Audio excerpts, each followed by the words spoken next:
Your Mikro an? Nee.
Well, welcome back to the virtual global lecture hall. Welcome back to the AI lectures from Tokyo. Happy New Year, everybody. I'm glad to see you all. We have today a new participating site. Last time we had the University of Łódź in Poland as a partner, as a new partner. Now we have also the University of Saudi Arabia in Jeddah, a university in Saudi Arabia in Jeddah. I will come to that in a second. So let's have the usual round of welcome. Can we briefly switch to Beijing? Beijing? Denny? Hello. Okay, hey, hi. How are you? Good afternoon. Happy New Year. So, thank you. Same to you. So I understand that Professor Zhao will be making a presentation later on robotics in Beijing, right? Yes. Yeah. Okay. Very good. I'm looking forward to that. Hey. So can we switch now to Saudi Arabia, to Jeddah? Fatma, can you take over? Okay, could you say perhaps a few words introducing your university and yourself? Okay. King Abdulaziz University was established in 1960. The girls section started only with 7 faculty members. This primitive system produced only 7 graduates. In 1999, 6 colleges were established. There were more than 14,000 girl students enrolled in the system, with a total of 700 female faculty members. So as you can see, that the university is a dynamic and expanding educational body. It has a good reputation even when compared with other private universities and institutions in the kingdom.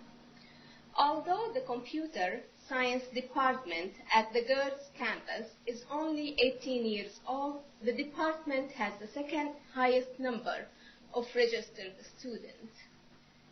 The computer department offers bachelor and master degree in many topics listed at the university site, and the AI is an obligatory subject for each and every student enrolled in the department. My objective is to introduce my students to the latest concepts of AI and to upgrade the quality of teaching and learning levels to match international standards. To equip my students with the knowledge, attitude, and skills they need to meet with confidence the requirement of work and society of the 21st century. I would like to tell you a little bit about how the AI course used to be taught. It used to include only old classical AI, but I would like to teach it in a modern, new perspective. Because it was difficult to change all the contents of the course at once, so last term I covered only some topics like basic principle of old and new AI, agent and HMM modeling, search and learning techniques, natural language processing, and application. By the end of the course, the students were asked to think about an imaginary AI application, work in group, try to implement what they had studied, and finally to design a suitable agent for their applications. For next term, the quality of the work that was produced was not, in my opinion, excellent. But for next term, I would like to cover some of the difficulties I faced during this term and to produce much better material. Further improvement in teaching and learning, I think, is needed. And that would help me to meet the university's plan and enable me to produce higher research quality and better researchers for the kingdom. I believe that participating in this global conference should help me to collaborate in producing high-quality researchers capable to participate seriously in building and shaping better future for our world. Thank you. Okay, well, thanks very much. Yeah, thank you very much, Fatma. Well, welcome to this global virtual lecture hall. We're very happy to have you here, and we do hope that we can contribute in this way also to a global community for the better of everybody. So thank you very much. Now, can we let's see? Yeah, thank you. Can we switch to Warsaw now? Yes. Hello. Morning. Hello. Peter Kosinski speaking. How are you? In New York. Hi. How are you? All the best. All the best in New Year for the global virtual lecture hall and for you. Thank you much. Thanks very much. So I understand that one of your students will be giving a presentation on artificial evolution and morphogenesis on automated design, he's right? sitting. He's sitting behind. Okay, very good. So we'll do that later. Okay. So can we switch to Łódź now? Okay. Hello, from Łódź here. Welcome also. I mean, you have been here last week, but I think now we have a much better connection than last week. Well, it doesn't seem so from our side, but the connection is quite well. Quite good. It's good. Okay, well, very good. So, good morning, I guess I should say, right? Yeah, good morning to all. Okay. Can we now switch to Munich? Okay, Mark, good morning. Good morning, Mark. Can you hear us? There seems to be a problem with the sound. Maybe we can try. Oh, can you hear me? Is this better? I can hear you. Yeah. Can you hear me? Yeah. Okay, yes, that's good. Okay, so I understand that Peter Horn will be giving a short presentation on theory of intelligence, right? He's here, next to me. Okay, very good. Hi. Good morning, Peter. Okay, so now can we switch to Zurich?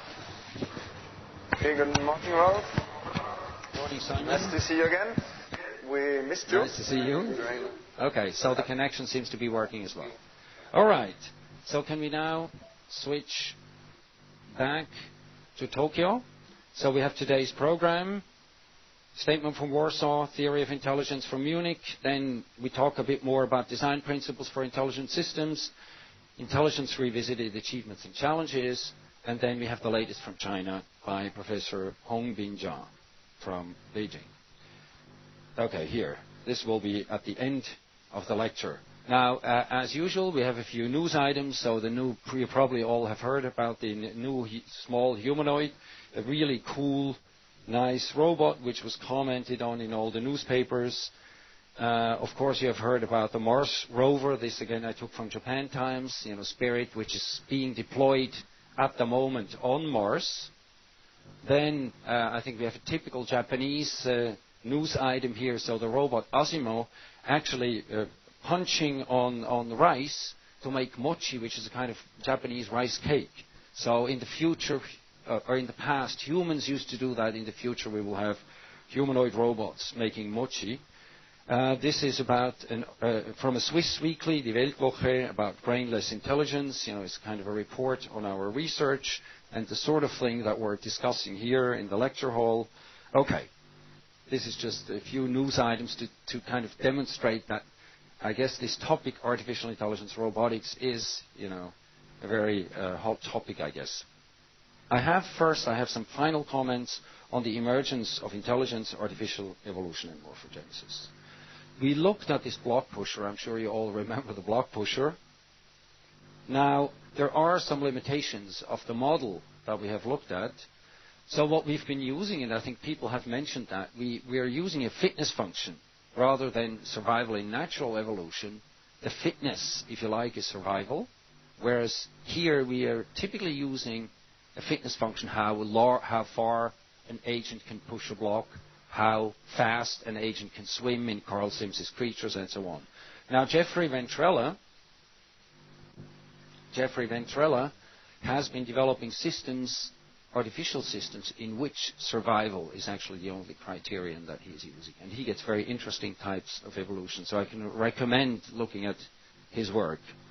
Then, one of the things, real evolution takes place in the real world, and simulated evolution or artificial evolution, obviously, in the virtual world. So I think that's a very significant limitation. Adrian Thompson at the University of Sussex has tried to connect simulated or artificial evolution with real evolution using FPGAs. It's described in the book Understanding Intelligence, and I highly recommend that you read about his work. I think it's fascinating what he is actually doing. Last point that I want to make concerning the limitations of this model is that there is no interaction with the environment during ontogenetic development. And there is work by Josh Bongard, who got his PhD in our laboratory in Zurich and is now at Cornell University, has developed models in which he actually has this interaction with the environment. Of course, that's very important. If you grow up in Japan, you will speak Japanese. If you grow up in Zurich, you will speak that funny language that they speak in the mountains, which somehow resembles German. Okay. Now, the question, of course, is how far can we get with artificial evolution and morphogenesis? Can we basically just have creatures like this here, or can we have more complex creatures, or how far does it go? Now, instead of myself commenting on this issue, we have a statement now from Warsaw. Can we switch to Warsaw, please? Witold, can you take over? In a minute, we will start the short presentation of our student who will speak on artificial evolution as a natural tool for automated design. He is the second year undergraduate student, okay? His floor. Can you take over? Can you take over the application sharing?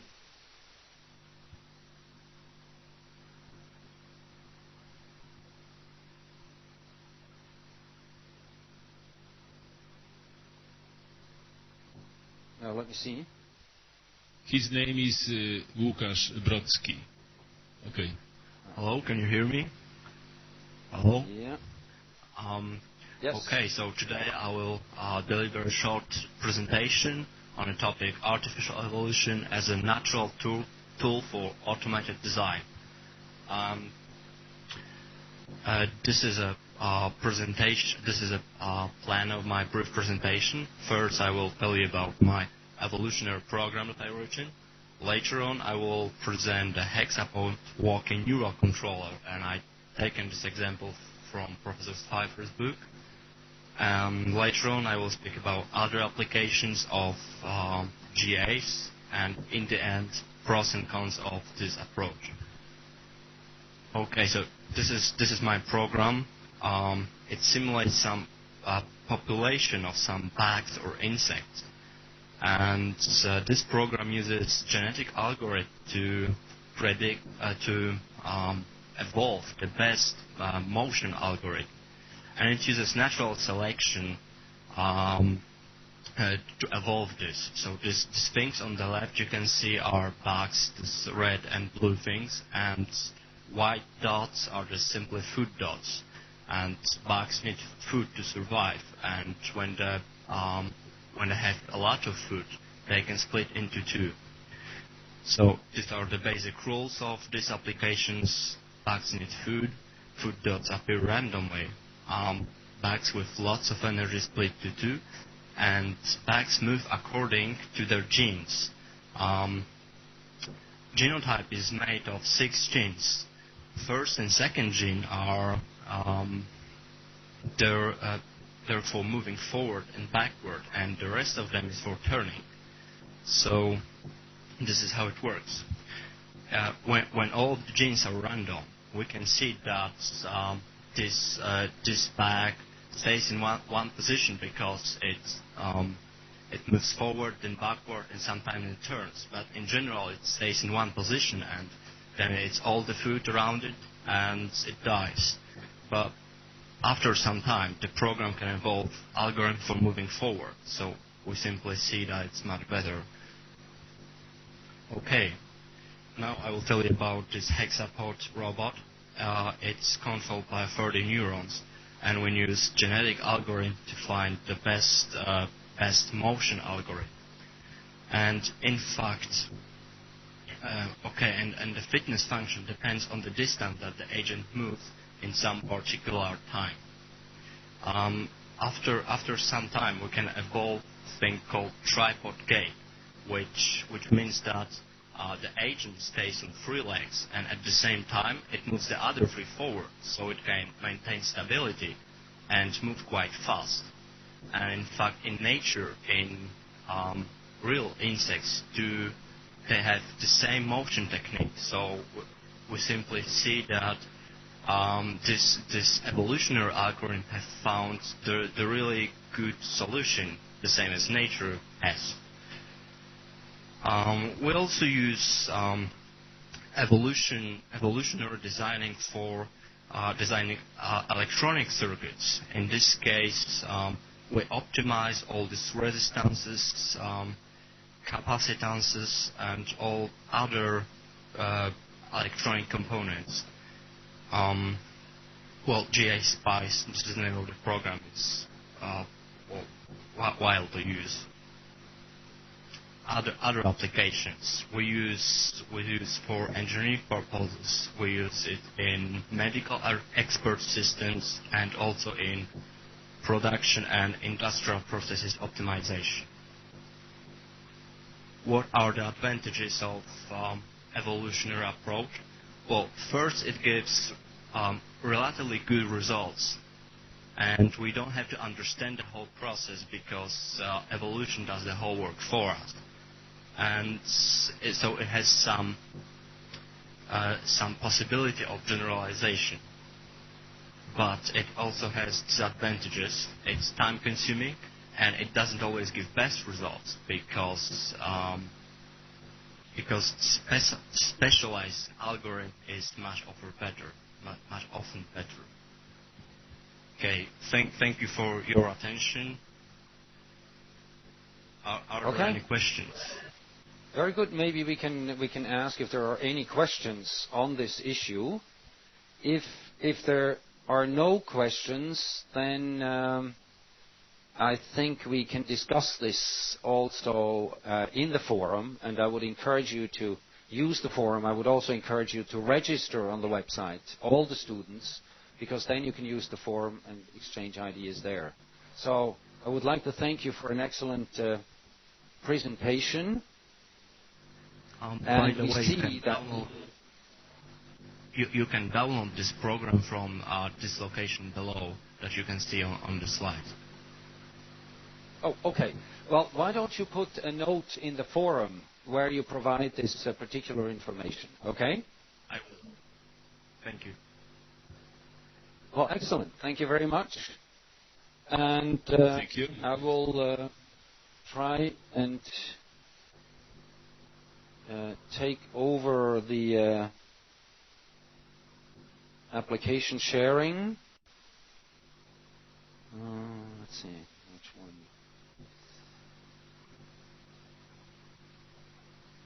Okay, here we are back. So our presentation here. So thank you, Warsaw.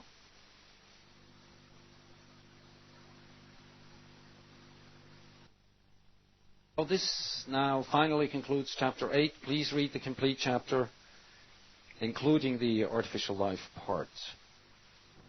Okay, and now I would like to switch to the theory of intelligent systems, if you like, design principles for whatever systems, whatever we should fill in here, autonomous systems, intelligent systems, what have you.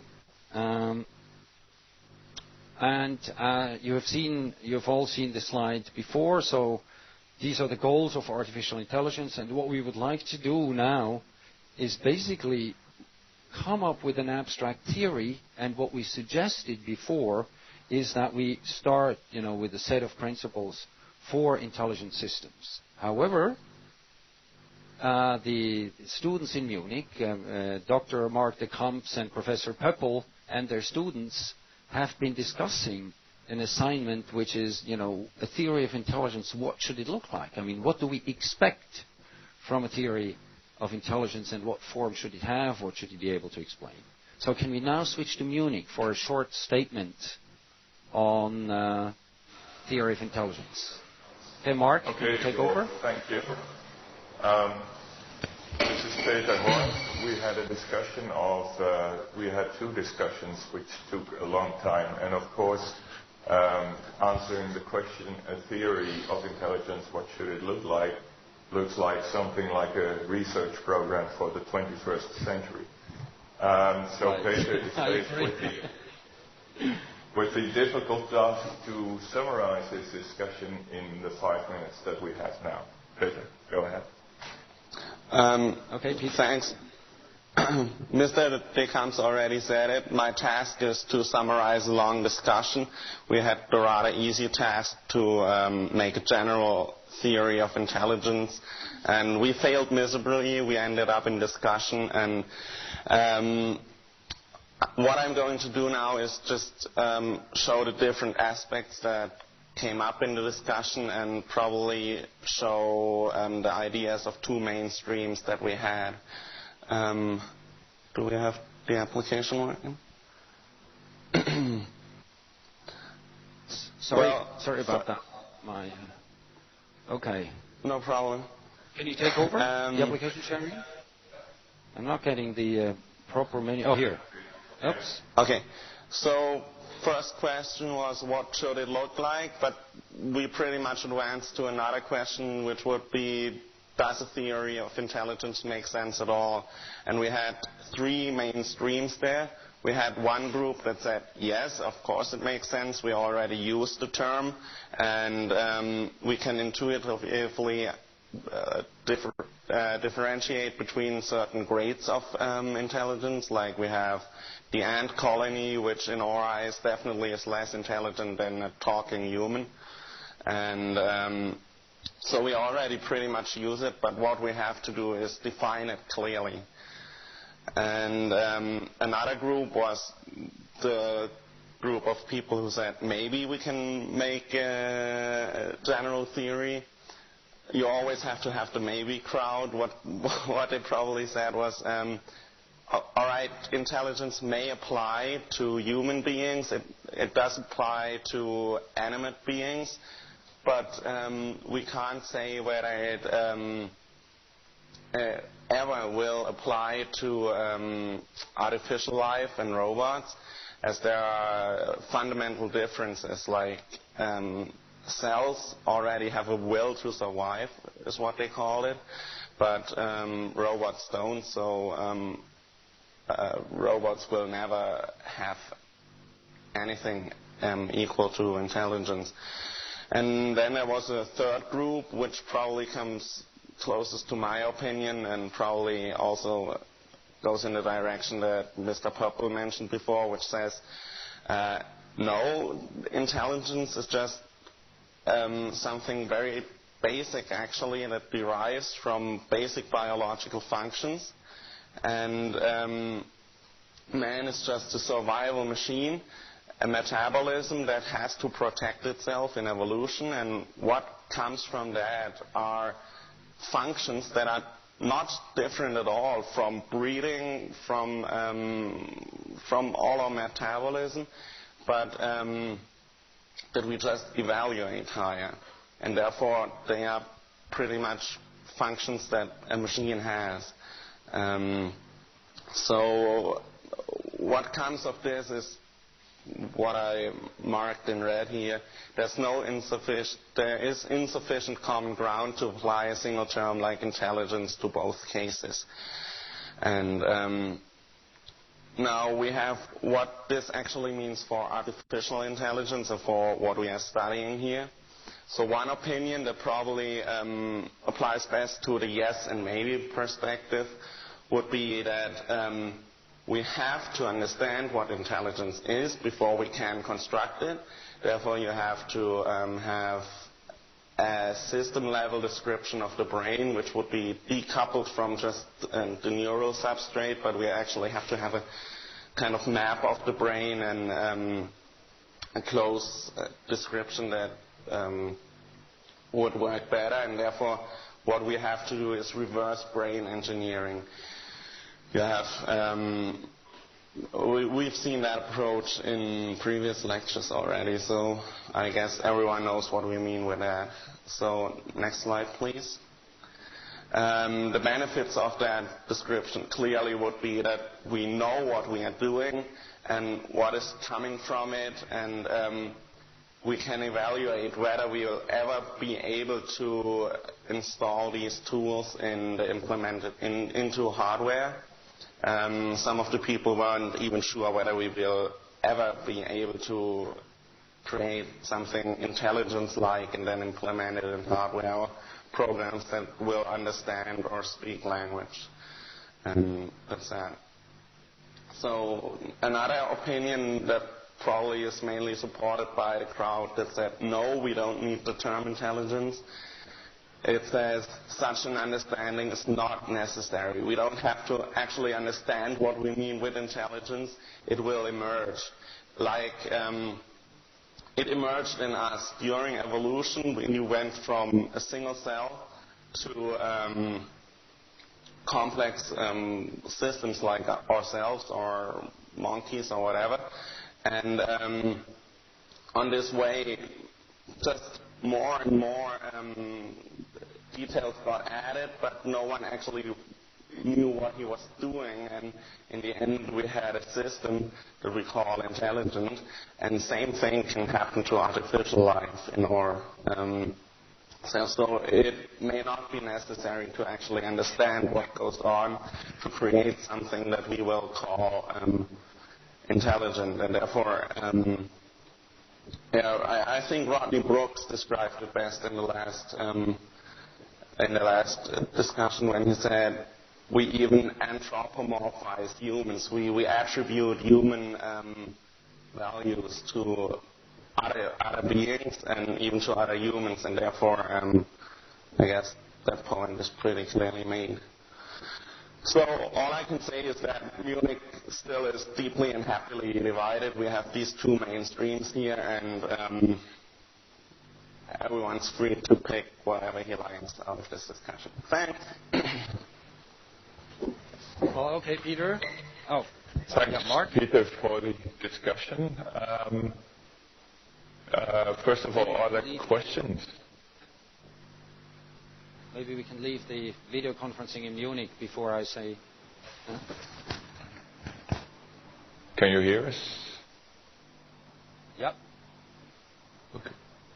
Are there any questions to this? Maybe I should say that we started a thread on the forum where we published a summary of the discussion that we had and where it is possible to go a little bit deeper into the issues that were raised into the discussion. And we would be very interested if people would participate in such a discussion on the forum.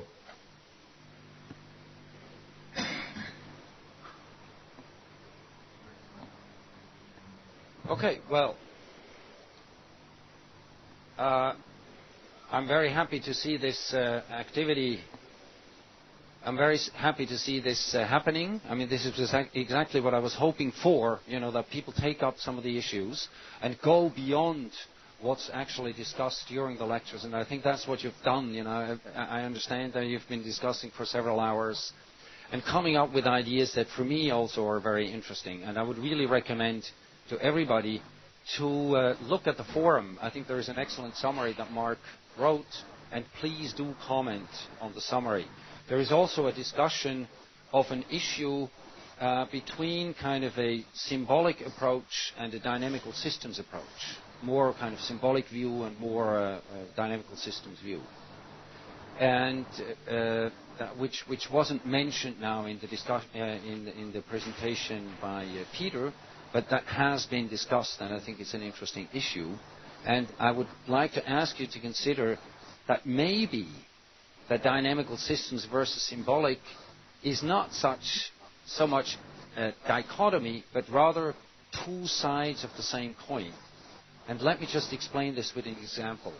If you, this idea is not mine, I took from John Hopfield. If you look at a computer program,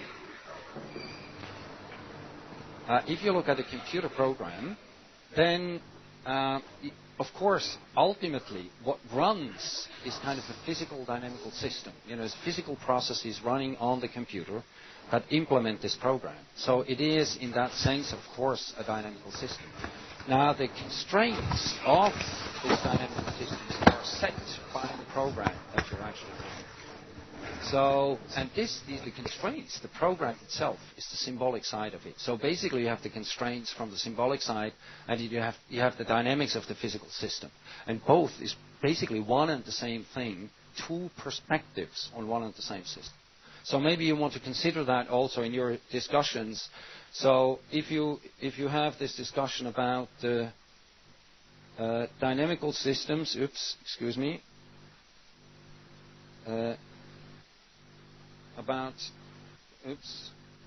I have a problem with the pen here, which is not unusual that we have problems with the smartboard. Can you help me maybe with the pen? I can't use the pen. Well, I won't use the pen then. There was just this point about maybe dynamics versus symbolic is two sides of the same coin rather than a dichotomy. Okay. No. Well, I think I can't use the pen anymore. So I just won't. Okay. Here is basically our take. So we've heard from Peter Horn in Munich particular perspectives on a theory of intelligence. Now here's our take on a theory of intelligence, which is design principles of intelligent systems. Now let me just go through some of them.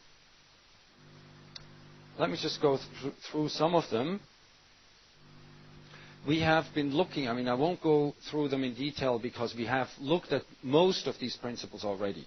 So we have the synthetic methodology. Principle.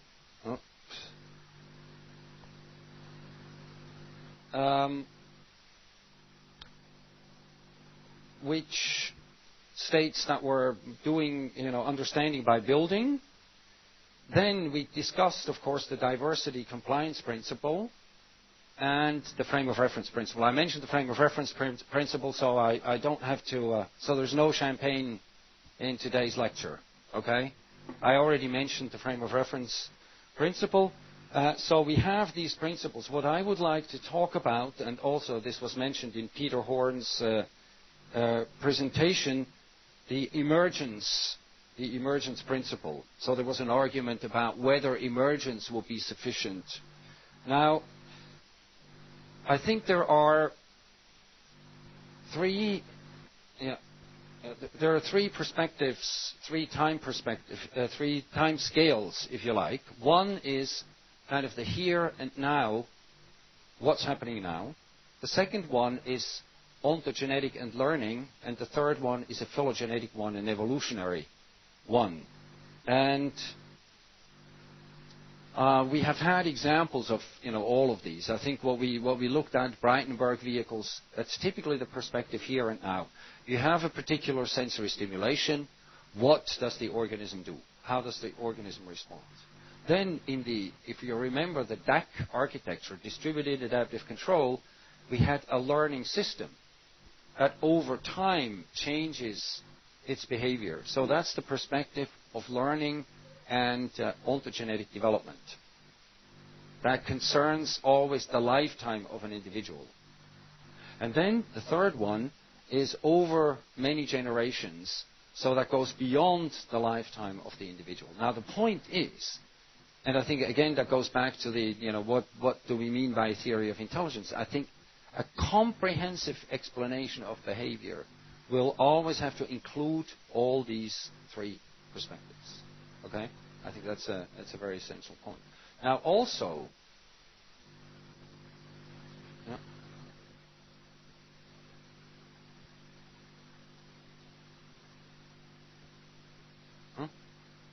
it's okay. This is exactly the right slide. Yeah.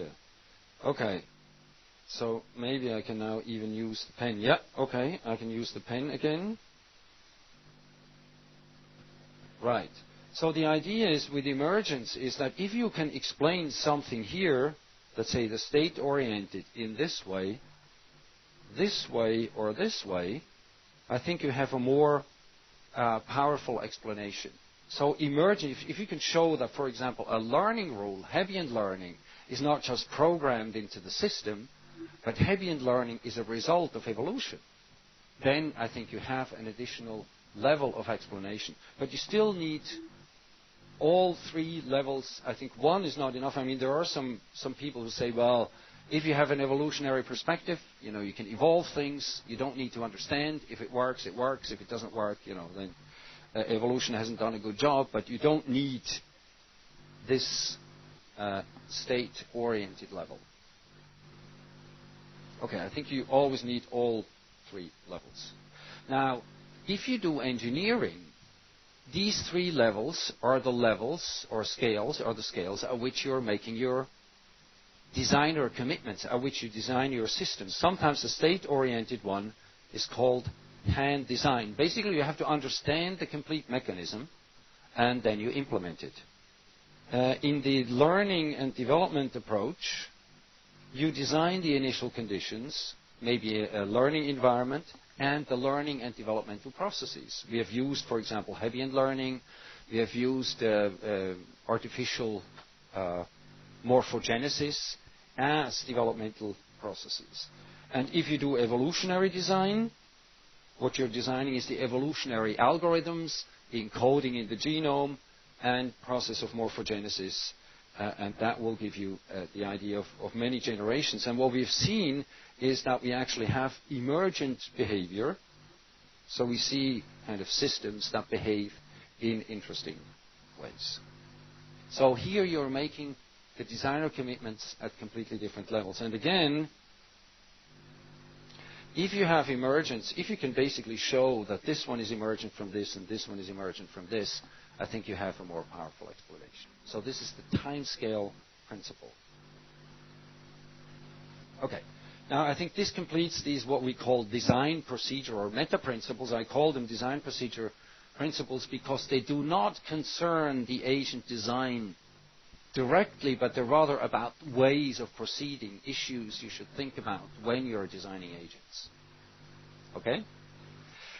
I would now like to switch to agent design. So the other principles are specifically about agent design. Now let's look at the first one. I will not go into details on all of them, but the three constituents principle. We've looked at that already, and we said we never look at an agent in isolation, but we have to look at the ecological niche. At the same time, we always stress the fact that ecological niche is central. We have the desired behaviors or tasks.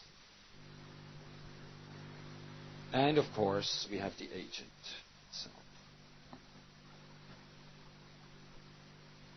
So when we design, we always have to think about all three. And sometimes by designing the environment, the agent design becomes, a lot simpler than we would think. Okay. Complete agent principle, we talked about that a long time ago. We said the agents that we're interested in, maybe that also relates to what we have to explain by a theory of intelligence, is, you probably know that by heart now, they have to be autonomous, embodied, self-sufficient, and situated. Right? I'm not going to repeat what these are. What I would like to elaborate on a bit more now is the two principles, cheap design and ecological balance. We already mentioned them. I would like to illustrate them. I think it's also fun to think about these problems. What I would like to do is use the case study of walking. Now, again, I will not argue whether walking has anything to do with intelligence. I think it does very much so. But let's just assume that we're interested in walking and we're trying to understand how it comes about. Okay, so here is first example, the passive dynamic walker. It's a robot that was built at Cornell University in the United States, and it's actually brainless. So what you see here is an incline. So this is an incline. This is at a particular angle, and then there's a robot walking down here. There's no control, and there is no actuation. So there's no electrical motors, and there's no microprocessors, nothing on the system. So can we have the video, please?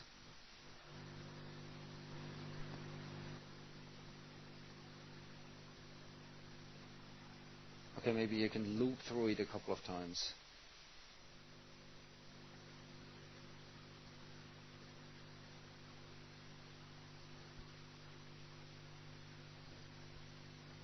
Can you show it again?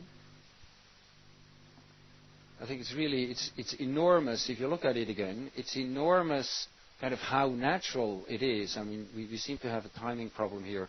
It's enormous how natural it actually walks. And what I find, if you can play it again, what I find especially interesting is how, this is Steve Collins, the person, that Steve Collins walks exactly like the robot.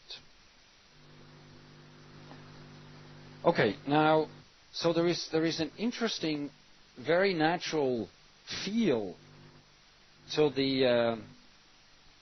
this robot, and it's kind of natural, even though it looks very if you look at it exactly, it's very unnatural.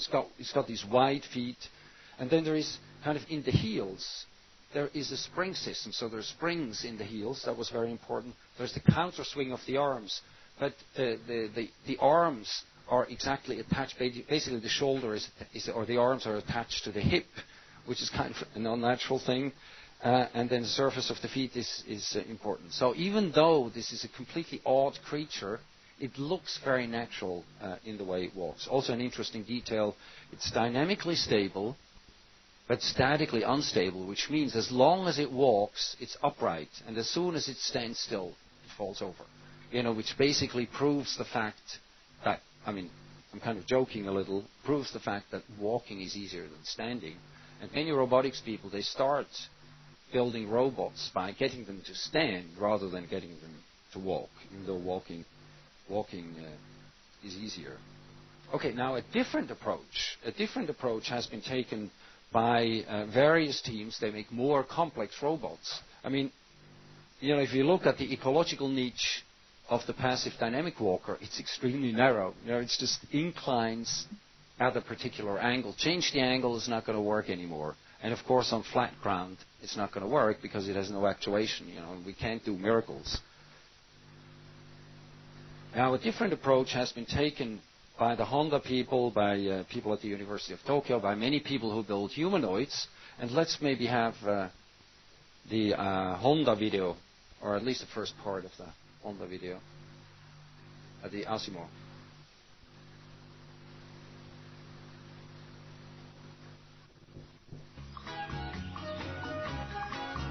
Hi. So dancing with a little girl. So this is in German. This is German version of it.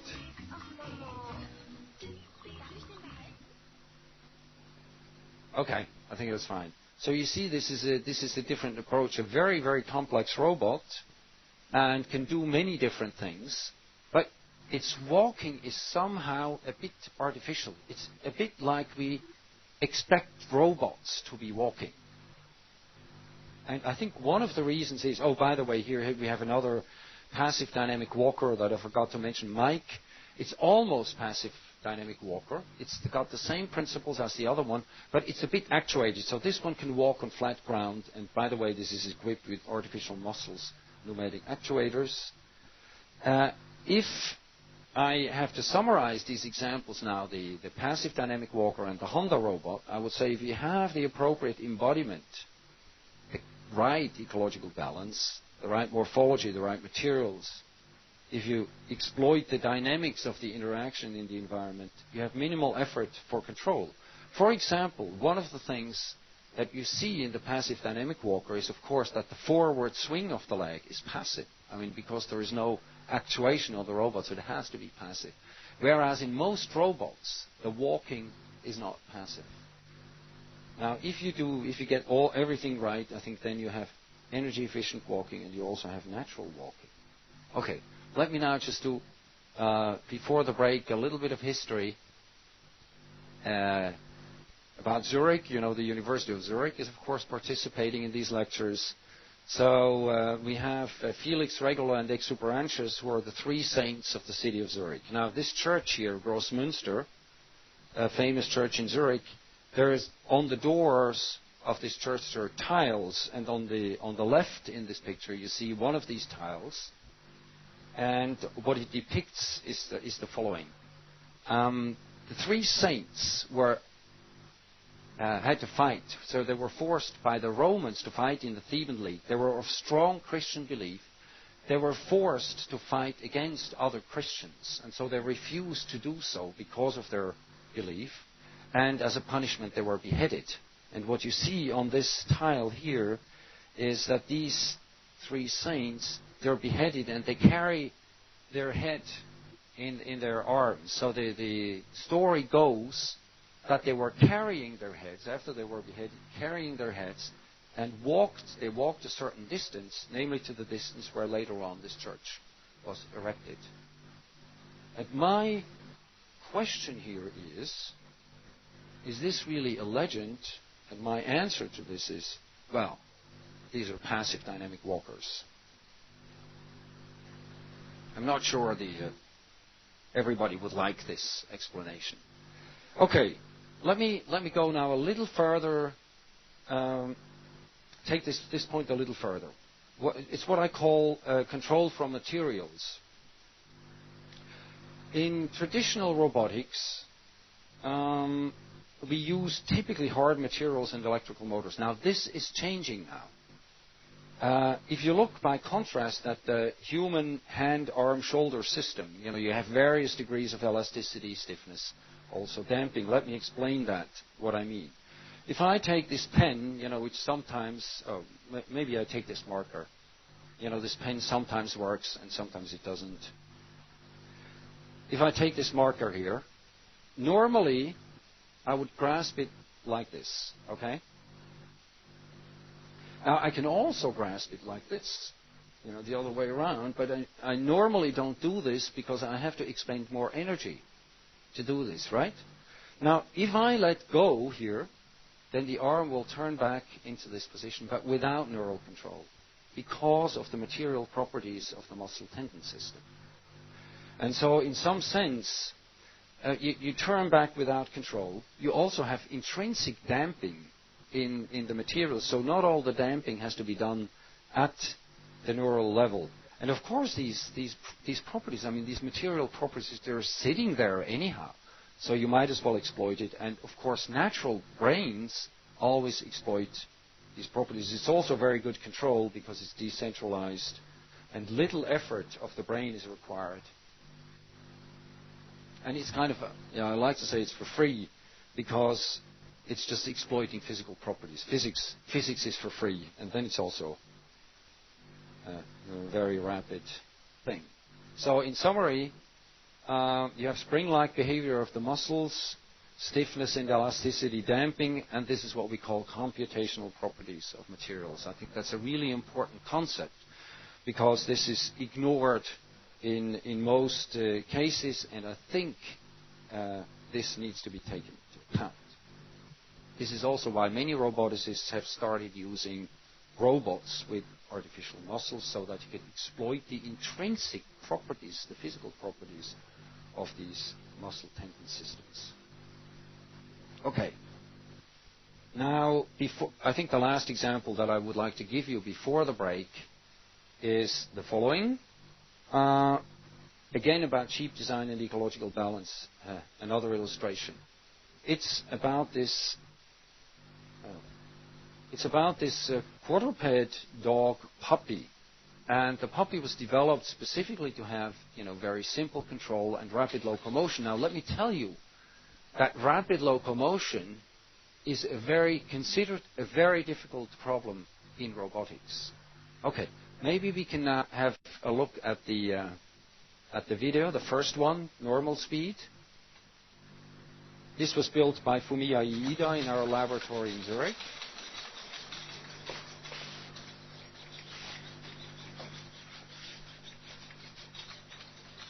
And I think, look at that, it's really interesting. So the only control you have is the legs are moving back and forth. There are no sensors on this robot. Okay, maybe we can have now this. I would like to show you the slow motion. Maybe we can show you the slow motion where you can see the details of how the robot moves. Okay, so let's have the slow motion and then watch closely what's happening. Look at also how the spine bends and how it gets into its natural rhythm as it moves. Okay, maybe we can play this one again. Just watch closely how it works. How it gets into its natural rhythm. And sometimes this robot has all four legs up in the air, so it's actually galloping, it's really running, by definition, if you like. Okay, thank you. And I would like to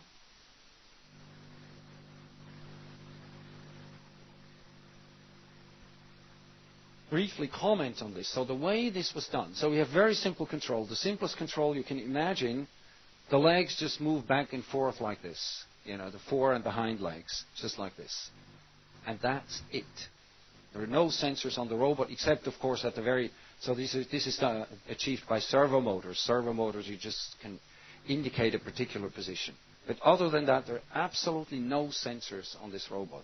Now, there is a kind of spring system that you can see here in this picture, and we kind of copied that from natural systems. So this is meant to be a kind of very simple artificial muscle with these spring-like properties. If you do everything right, if you have the right ecological balance, you will get this particular type of movement. And also, it can run at various speeds, so it's not confined to one particular speed. It can run at various speeds. Now, what Fumiya did, here is kind of the summary. You have very simple control. It can't be simpler. This is the simplest possible control. You use spring-like materials, flexible spine, and you exploit the dynamics of the actuators. This is what we mean by exploiting the dynamics.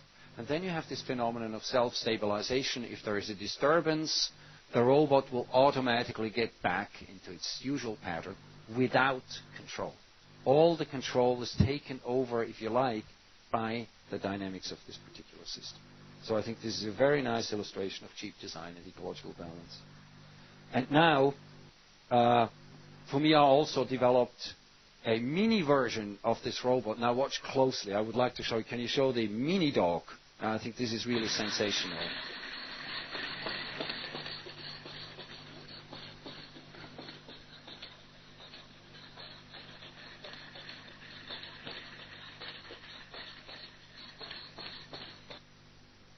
Okay, so this has exactly the same kind of control as the other robot.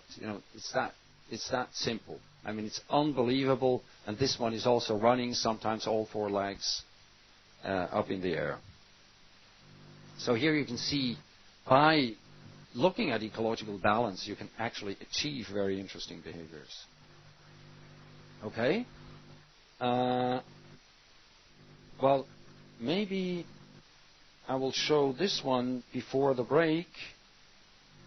So we have also already mentioned Stumpy, the robot Stumpy. Fumiya made a demonstration from Zurich. He only showed a very short demonstration.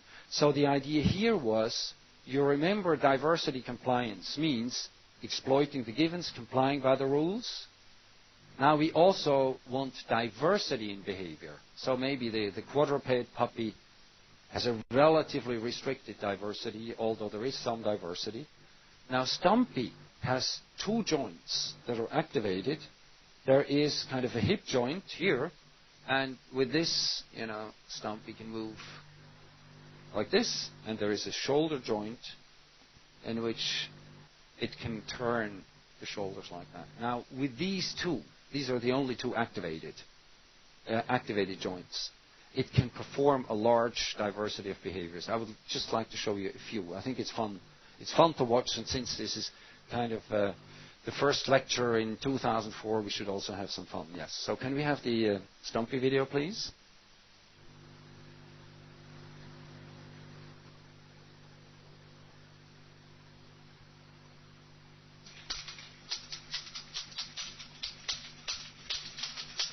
So all you have to vary here is the frequency and the phase between the two.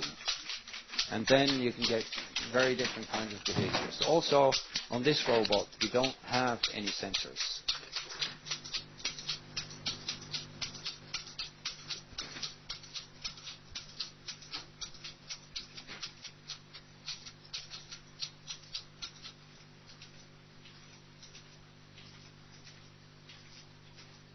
This is a different gate.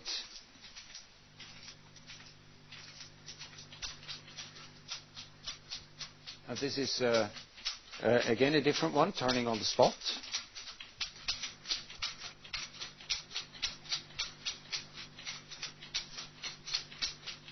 Right, so it's getting a bit entangled there with the rope.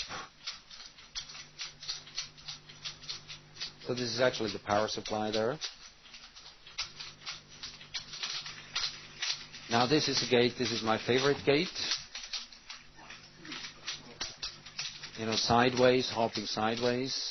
Okay, well maybe that's enough for the moment. I think you've seen that, with just two joints, by having the right morphology, by having the right materials, these kind of elastic materials that propagate the forces through the robot, and by having, the right kind of friction at the feet, you can get very interesting behaviors. So this is the principle of cheap design.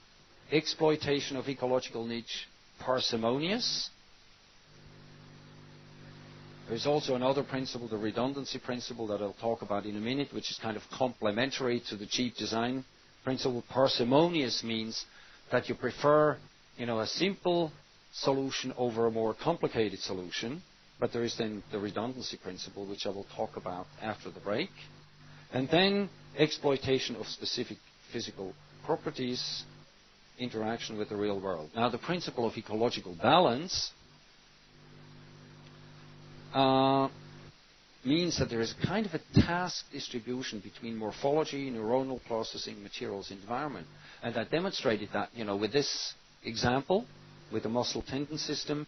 But also, I think in Stumpy you can see that. So I think there are a number of examples. And then the second part of this is that there is kind of a balance in complexity. Always given a task environment, we always have to look at the ecological niche. Don't forget, complete three constituents principle.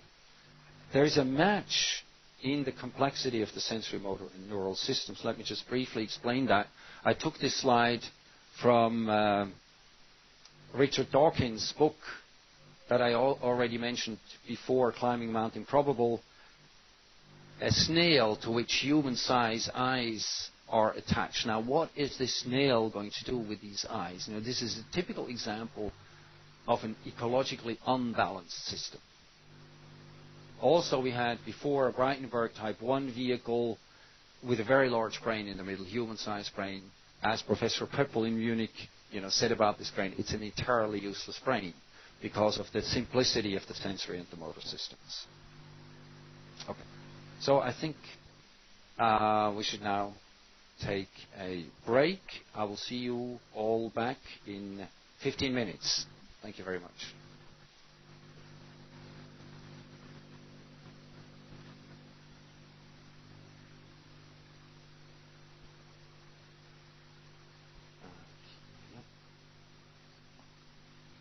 Yeah. Okay. Thank you. Okay. Oh.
Okay, welcome back after the break.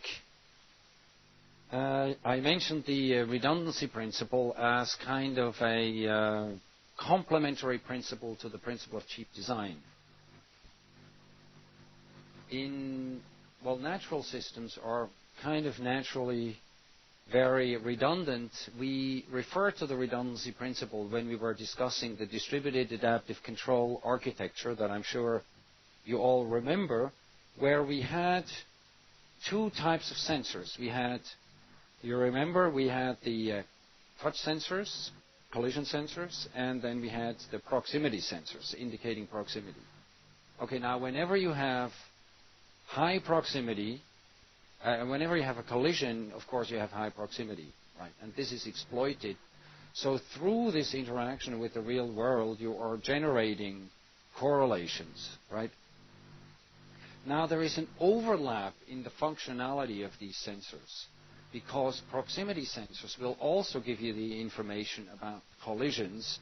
So there's a, let's say, partial overlap of the functionality. It's also important that you have two different physical types of processes. Take the human visual system. Now, the human visual system will give you, for example, spatial information. You can extract spatial information from the environment through the visual system. Now, if all of a sudden it gets very dark, no light, then even if you have 100 eyes, this will not do you very good. However, you can still use your touch sensors. You can also get very good spatial information through touch sensors, But then there is only a partial overlap because touch sensors, you actually have to have physical touch. But so you get a partial overlap in the functionality. And let's say interesting redundancy is, of course, when you have different physical processes. If you just have the same physical process, if that system basically breaks down, you're out of business, you're out of luck. But if there are different physical processes, there's a much higher probability that you will actually be able to continue to function, maybe not as well, but you will be able to continue to function. So this is this partial overlap. That's very important. Now,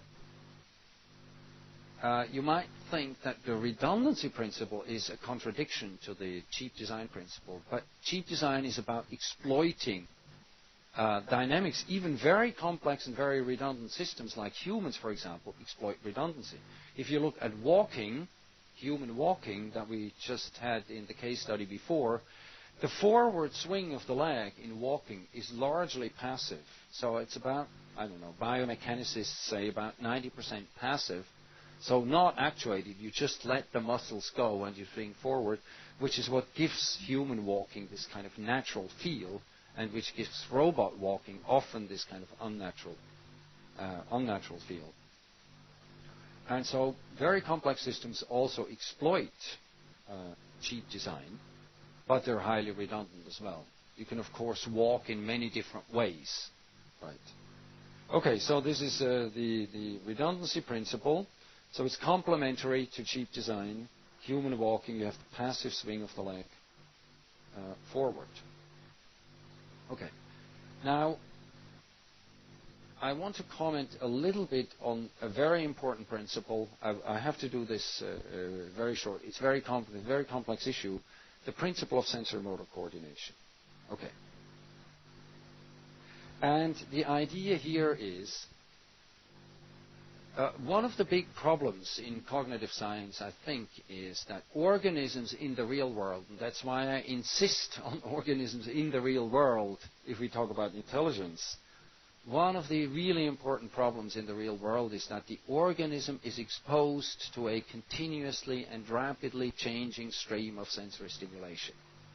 And in addition, this stream of sensory stimulation very strongly depends on the activity you are currently involved in. Right. So if I turn my head, the sensory stimulation changes very rapidly. Now, there is a particular type of interaction which we call sensory-motor coordinated, where, for example, if I'm focusing, foveating on something, I focus with my eye on something, then my behavior generates sensory stimulation or changes the sensory stimulation, but the sensory stimulation also changes my behavior when I focus on something. So I have a sensory-motor coupling. That's why we talk about sensory-motor coordination. Now, the really important point is that through the interaction with the environment, especially through sensory-motor coordinated interaction, we generate sensory stimulation. So, for example, I touch something like this. I have to actually move my arm, or I can, sort of move with my fingers over a surface to get texture information. So I actually have to act on the environment.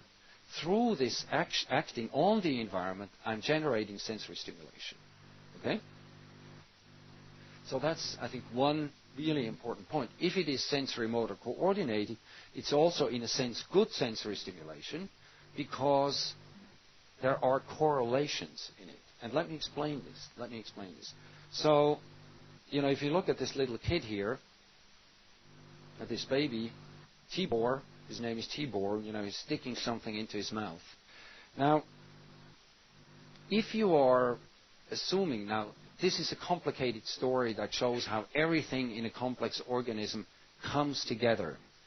So we have physical processes. So let's assume, just for the sake of the argument, that you have, for some reason, random neural stimulation. You don't have that, but let's assume that. Now, even if the neural stimulation of this system is completely random, the movements that this baby will perform will not be random, but they will be constrained by the morphology. We also talk about anatomy in humans, right? By the anatomy, by the constraints that you have from the muscle tendon system. It's very natural that when you have random stimulation, you will do something like that, rather than something like that. Right? Now, if you, in addition, the system is equipped with a grasp reflex, and this movement is done, there is an object encountered, there will be this grasping. Now, what happens is really interesting. On the one hand, we have high-density sensors on our fingertips. Very rich sensory information that we get from the fingertips.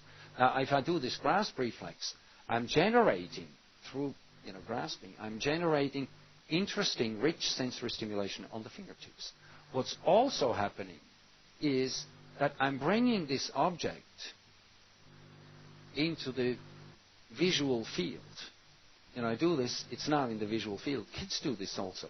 Or I can stick it into the mouth, and I'm generating additional sensory stimulation on the lips, which especially for little babies seems to be very important.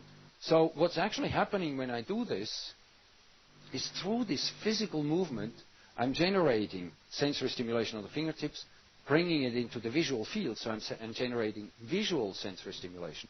And I have proprioceptive sensory stimulation. That means sensory stimulation by sensing my own body.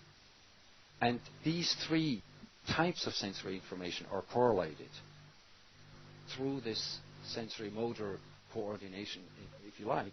Now, so you are generating correlations in different sensory modalities, and then you can use very simple Hebbian learning, and we all know about Hebbian learning, to form associations between sensory channels, different sensory channels. But for that to work, you need the correlations. If everything just changes immediately, you can't learn very much. So you need the correlations, and then you can actually learn it. Now this is interesting. Through the physical interaction with the environment, you are generating sensory stimulation. So there is a tight interconnectedness of the embodiment with the neural processing, right? So there is embodiment not only means having a body, but there is a very direct connection of the physical interaction with the neural processing. So in some sense, these cross-modal, sensory motor coordination yields very good raw material for neural processing. Now, of course, I think this information theoretic interaction, embodiment, neural processing is really an idea that's relatively new. Of course, we have been inspired by many people, among others, John Dewey. Now, sometimes people tell us, well, it's not a very new idea. Well, I know. Oops.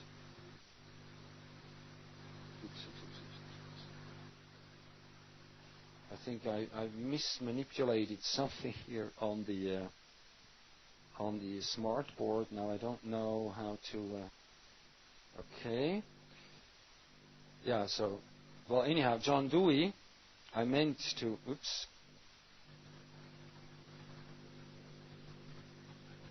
I meant to do this.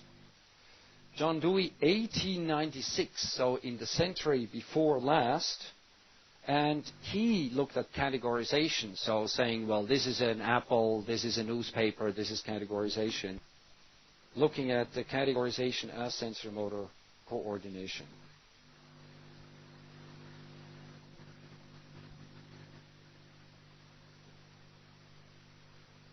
Okay.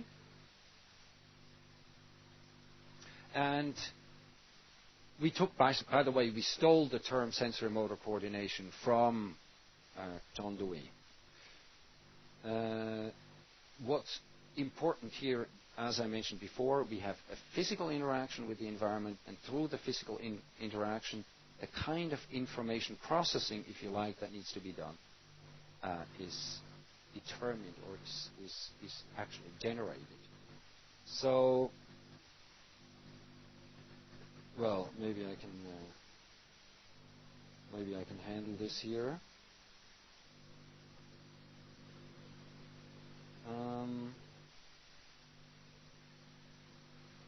Okay.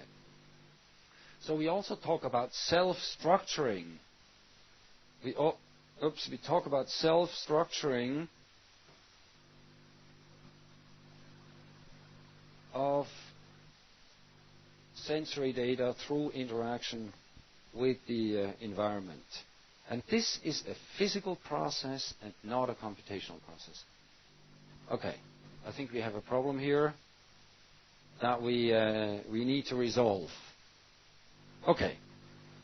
Now, so I think this is all I would like to say about the principle of sensory-motor coordination. It's a very essential principle, especially for the development of higher cognitive functions. Okay. Now, the next principle that I want to discuss that we already have encountered most principles, is the principle of parallel loosely coupled processes. So that principle states, in essence, you all remember from the subsumption architecture, it states that intelligent behavior is emergent from the interaction with the environment based on many parallel loosely coupled processes. Right? Now the processes are not only neurally connected, but they can also be connected through the environment. It's not necessary that there is always a neural connection. We always think when there is coordination that it needs to be neurally connected. Is this working again? Okay, thank you. We always think it needs to be neurally connected. So this is principle parallel loosely coupled processes. Here's just a summary of what I just mentioned. And let me illustrate this. Let me very briefly illustrate this. If you look at locomotion of insects, so Holk Kruse is a famous biologist in Germany, and he's been studying walking behavior in insects. And he found one of the important results is that there's actually no central control. There's no central control of the walking. So what you see here is, on the left, is a schematic of the neural control. So you have individual controllers, neural controllers for all the legs, and they're connected in this way. But there is no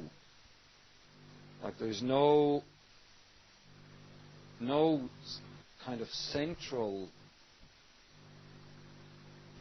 brain that controls the coordination. Now, how does the global coordination come about then?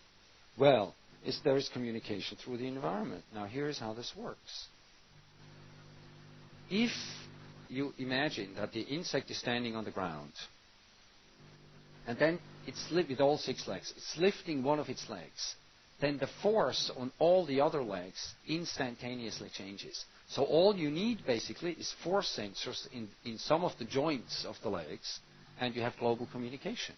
And this can be exploited for walking, and actually natural systems do exploit that. How you do the controller is a non-trivial thing. That's why we use artificial evolution as a design tool. Then we will automatically get the right kinds of controllers. So we see that through processes can be coordinated through the interaction with the environment. They do not always need to be coordinated through the neural system. Now the question is, and I think Peter Horn in his presentation also alluded to the fact that, well, what about higher levels of intelligence, scalability to higher levels here, huh? And here I would just like to remind you of the Kirsch-Brooks debate and hypothesize for the time being, and of course you can debate this statement in the forum if you like, for the time being that we can probably, with very simple kinds of behaviors, very simple kinds of parallel processes, many kinds of parallel processes which are coordinated through the environment, we can get quite far, much further than we would like this to be, just as a basic hypothesis. Okay, now there is a last principle which I will not discuss here. You can all read about it in the book, Understanding Intelligence, the value principle. It's just about motivation. Why does the organism do anything? You have to evaluate whether an action was good. There is a frame of reference problem. You have explicit, implicit values. An agent does something, then we say it's of value for the agent, but maybe there is no mechanism in the system that's actually accounting for this evaluation.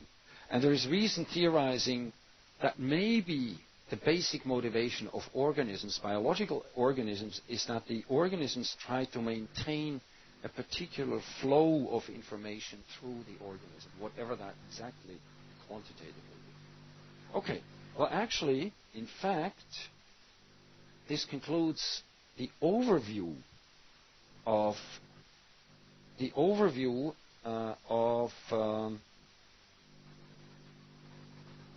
design principles. Now, I was thinking to ask some of you what for you have been the major insights. So let's have one. What has been a major insight?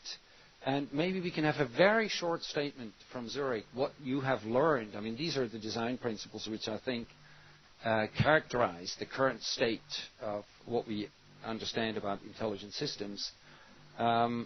Maybe we can very quickly switch to Zurich for a short statement on, let's say, one major point that you have actually learned during these lectures.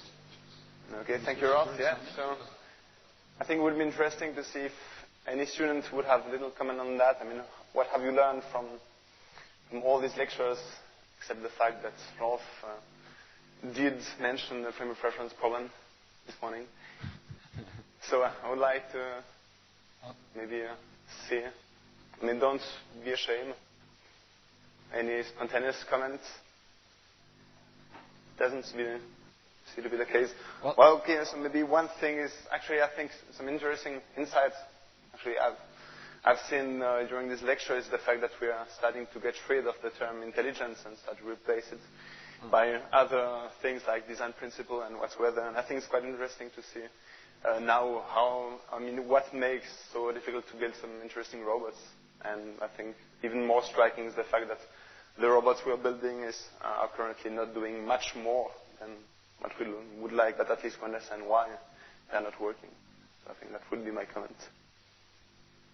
Okay, well, very good. I hope that you will also maybe comment on the forum about this issue. I would like to encourage you all to use the forum.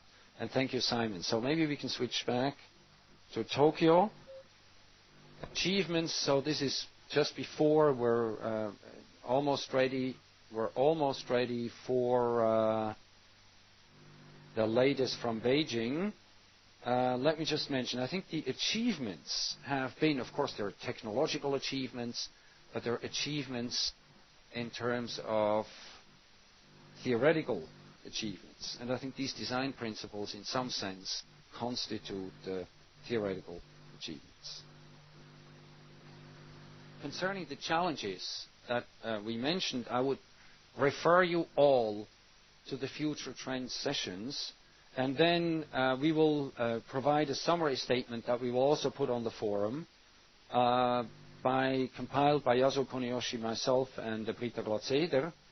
So I'm not going to discuss the challenges here right now, but please attend the future trend sessions, view the future trend session, and read this summary statement that we will provide later on. Okay.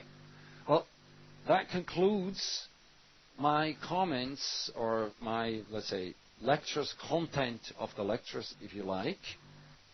I would now like to switch to Beijing for the latest from China by Professor Hongbin Jia, who will talk about latest robotics from Beijing. Okay. Take over. Yeah, can you hear me?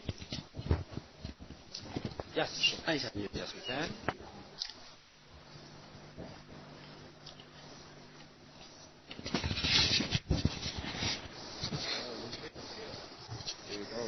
Okay. Hello, everyone. My name is Hongbin Jia from Peking University. I'm now working in the Department of Intelligence Science. First of all, I'd like to thank you for giving me the chance of the presentation. I'm glad to have met Professor Pfeifer and other colleagues through the Global AI course. And in particular, I'm glad to see Yasuo again who I had not met since I got back to China 3 years ago. I don't know whether he is there in Tokyo site. The lecture will be of great help for our students to know more about the state of the art of AI and robotics research, and I believe it will provide us with more opportunities to have collaboration in our future work. By the way, today is the second day of our winter holiday, and but today there are a few staff members and students coming here to attend the lecture. So finally, I got an audience here, even though small. Okay, I will turn to my today's presentation. The title is AI-related research in Peking University. Since I have to finish my presentation in about 15 to 20 minutes, so today I can only give you a general image on what are going on in our university.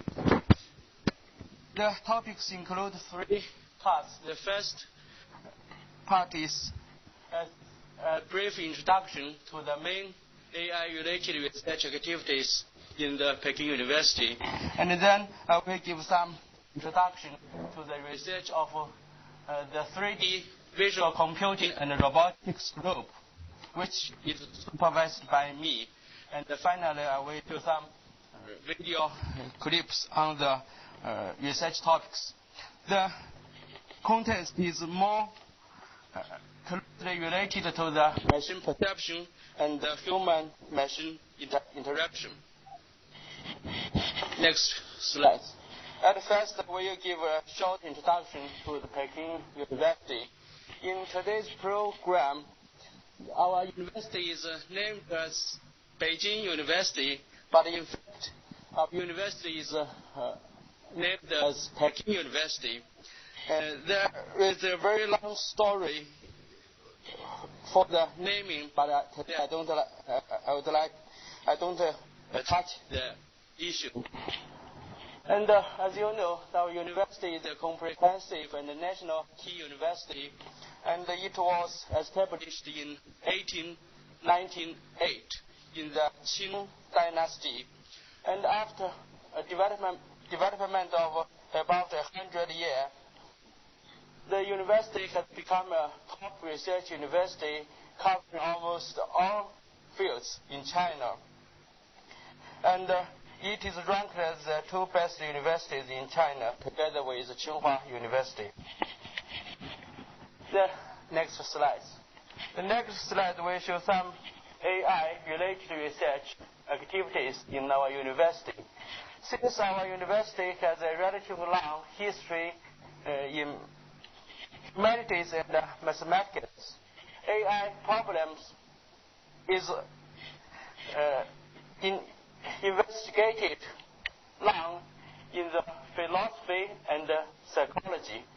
In the Department of Philosophy and the Department of Psychology, there are many researchers doing research on cognitive science, brain science, cognitive psychology, and cognitive neuroscience. At the same time, in the Department of Mechanical and Engineering Science, the complex systems and the intelligent computer theory are studied from the mathematical approaches. And in the Department of Computer Science and Technology, there has been a long history of research on AI theory, agent-based systems, and parallel and distributed computing. Next slide.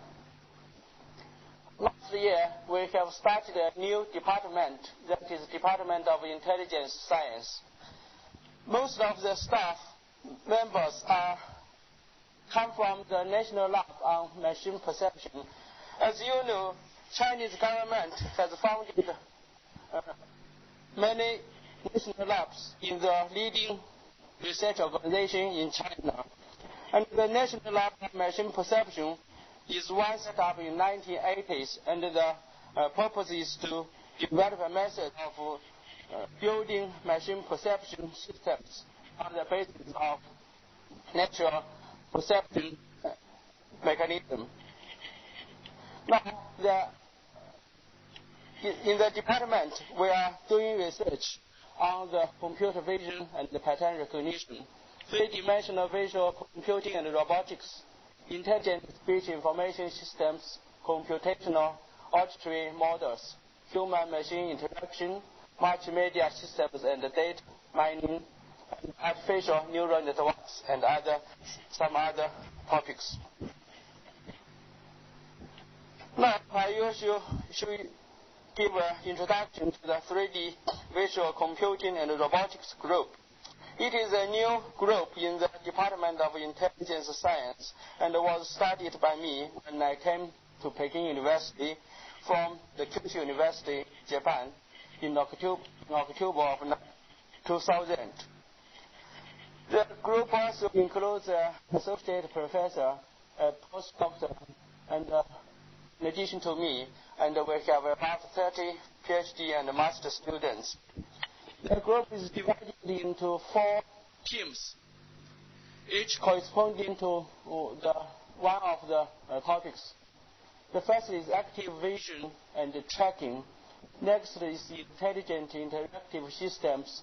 And the third is digitized reality. The fourth is digital geometry processing. The first two are related with the robot vision, and the second two are more closely related to the graphics and virtual reality. Now I will do a number of video clips on some of the research, and they include motion detection and analysis of human facial features, the strategy analysis and learning in Saga robot systems, real-time detection and tracking of marked targets by using omnidirectional vision systems, real-time motion planning for safe human-robot interaction, particle estimation based on 3D models, digitized reality and its application in cultural heritage. Please start the video. Can you talk a bit more into the microphone?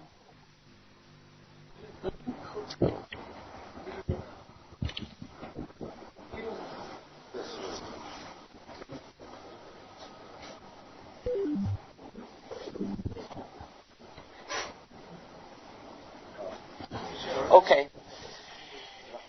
This is the first clip of the video, and it shows some results of tracking facial features for moving face.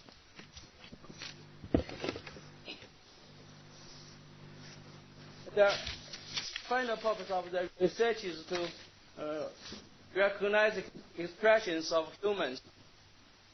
And the feature to be tracked is the inner corner of eye. At first, the feature is marked manually, and then it is tracked automatically.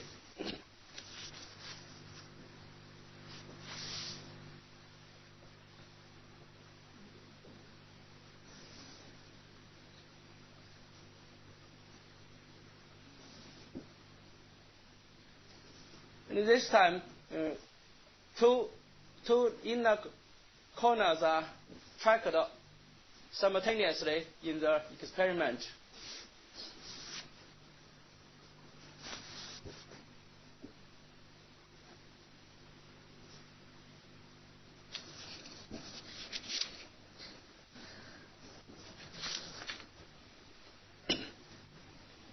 And this is for extraction and tracking of eyelids.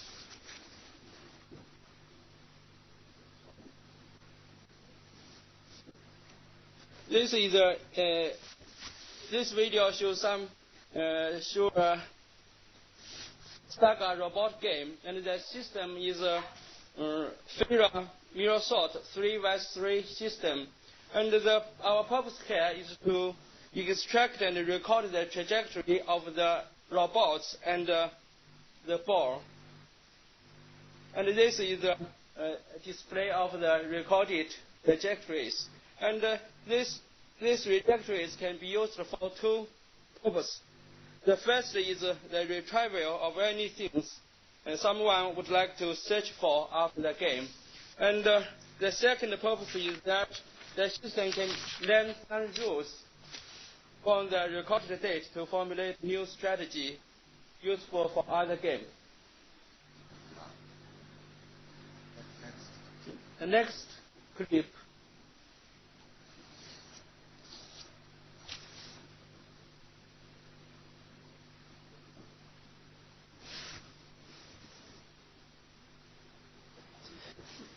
In this experiment, multiple moving targets are retracted in real time by using an omnidirectional camera.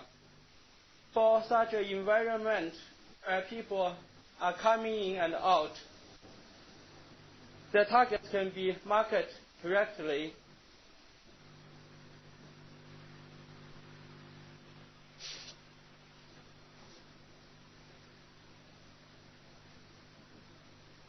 And here, three persons are moving near each other, and they can be marked correctly.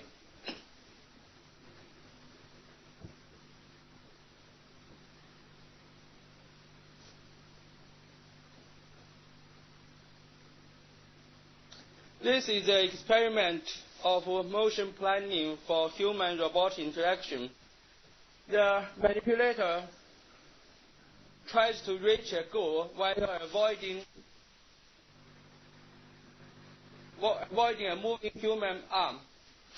In general, the planning is very time-consuming and it's very difficult to implement in real time. In our research, we use the algorithm based on probabilistic roadmap approaches to reduce the online planning complexity.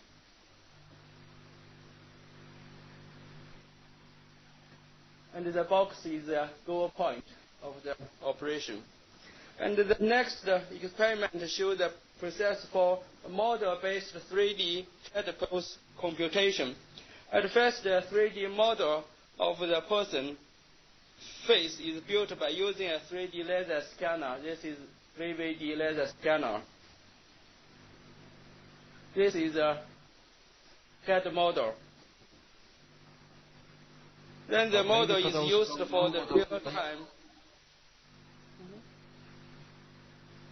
Can you briefly say what a laser scanner is? Maybe some people, I think many people are not familiar with this.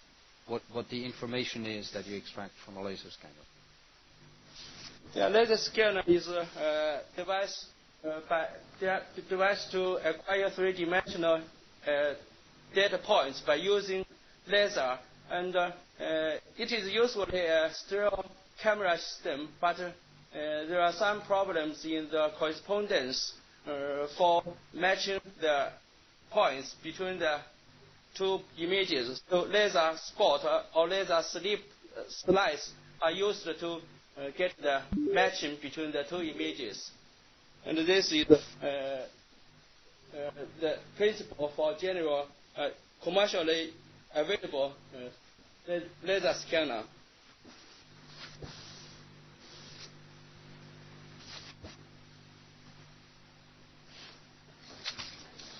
And the next video.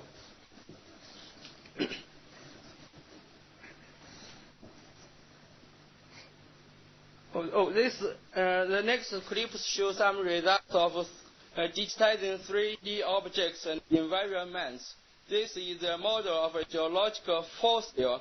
The geometrical model is created by using laser scanners, and then the colored models are created by mapping digital images on the models.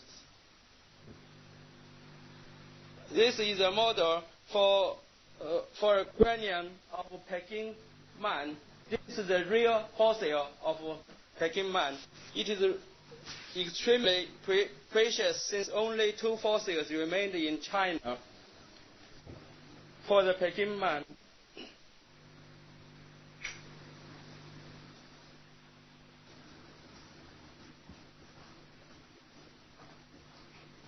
This is for another, the other fossil. Only these two fossils remain now in China, and the other fossils are all get lost.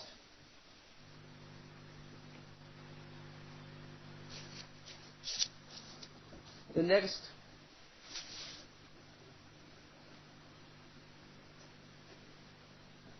And the last video, please. This is a model for a stone cave of Yungang.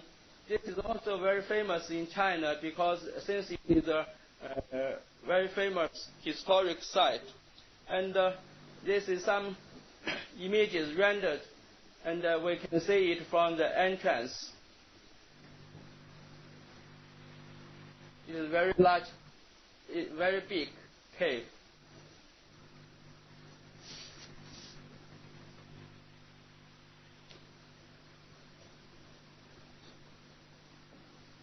And this is 3 pieces of the cave walls. It is used here. They are used here to show the process of alignment, registration, and data integration for the modeling.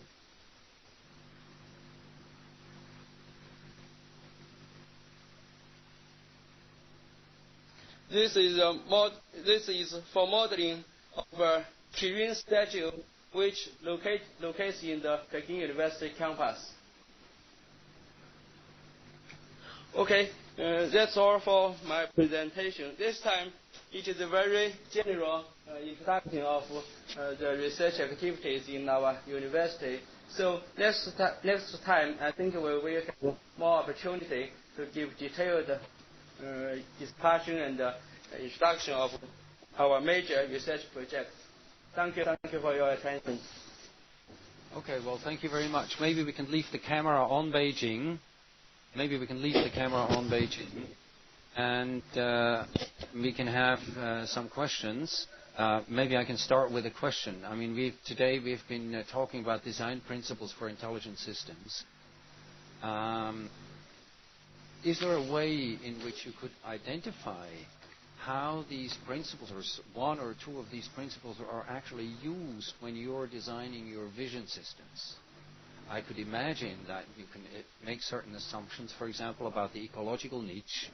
For example, when you want to track humans that walk, you can assume that they're walking on a flat surface, so that basically you can incorporate assumptions about the ecological niche into the algorithms of your vision system. Is there a way in which you can relate your research on vision to these design principles? So, do you mean the multi-target tracking of human body or just face tracking? Well, any kind of research that you're doing where you think you might be applying, ideas, for example, about cheap design, that you do not have to test for everything in your algorithms, but you can make certain assumptions about the ecological niche, which, in natural visual systems is definitely the case. Yeah. In fact, our main principle is to use the model in the design of the algorithm. In particular, in the tracking of human 3D-dimensional head pose tracking, we use a 3D-dimensional model in such cases. So this is a model-directed or model-based approaches in principle, I think. Okay. So do we have a question from some other site, from any of the sites in the virtual global lecture hall, so that we can, benefit from the fact that we're all connected, and that we can have the opportunity to ask questions to Professor Zha, who is, I might say, one of the leading researchers in this area.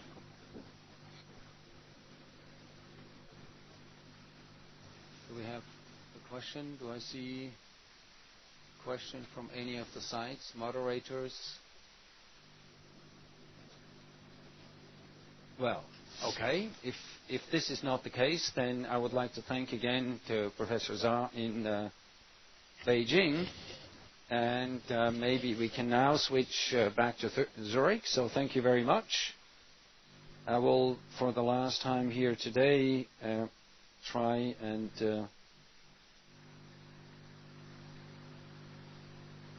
take over the application sharing. So, I think all that remains for me to do is, well, thank you all for participating in this lecture. And I do hope, that I will see you all next week on the 20th of January. Stay tuned for Future Trends 1 and 2 and meet the leading researchers in the field. The moderation will be done by Professor Kuniyoshi at the University of Tokyo. We have contributions from Munich by Professor Friedrich Pfeifer, who works on walking, Professor Inoue, University of Tokyo, Professor Shimoyama, University of Tokyo, Professor Kozinski from Warsaw, Professor Borkowski, also from Warsaw, and from Dr. Schmidt of the University of Munich. Then, on the 27th, also the second Future Trend session, we have Professor Hirose and Nakamura, University of Tokyo. And we have Professor Asada from Osaka University. And then Professor Kuniyoshi and myself will try to come up with some conclusions for the entire lecture series. So thank you very much for your attention, and see you all next week. Thank you very much.